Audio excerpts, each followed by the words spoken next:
இந்த போட்டோல இருக்காரு இவர் பேரு தான் அமர். இவர் லிபியால இருந்து ஹஜ்ஜுக்காக பெறப்படணும்னு விமான நிலையத்துல காத்துட்டு இருந்தாரு.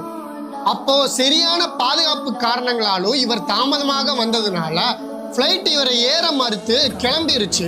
அப்ப அங்க பாதுகாப்பு இடத்துல இருந்தவர் அமரை நோக்கி சொன்னாரு, அல்லாஹ் இந்த தடவை உங்களை ஹஜ்ஜுக்கு நாடல போல, நெக்ஸ்ட் டைம் பார்த்துக்கலாம் அப்படின்னு சொல்லும் போது அதுக்கு அமர் சொன்னாரு, என்னோட நோக்கம் ஹஜ்ஜு செய்யறது தான், அல்லாஹ் நாடினா நான் கண்டிப்பா அது செய்வேன் அப்படின்னு சொல்லி சிறிது நேரத்துல விமானத்துல ஏற்பட்ட கோளாறின் காரணமாக விமானம் திரும்பியும் தரையிறங்கிச்சு. ஆனா அப்பையும் அமரை வந்துட்டு பிளைட்ல ஏற்ற பைலட் அனுமதிக்கலாம். செகண்ட் டைம் பிளைட் பறக்கும் போது ஏதோ ஒரு கோளாறுனால திரும்பி ஏர்போர்ட்ல லேண்ட் ஆயிருச்சு. உடனே இந்த தடவை பைலட் அமரை நீங்க பிளைட்ல ஏத்தாம நான் பிளைட்டை எடுக்க மாட்டேன்னு சொன்னாரு. சுப்ஹானல்லாஹ், இறுதியில அமரும் அந்த பிளைட்ல ஏறி ஹஜ்ஜுக்காக பெறப்பட்டிருக்காரு.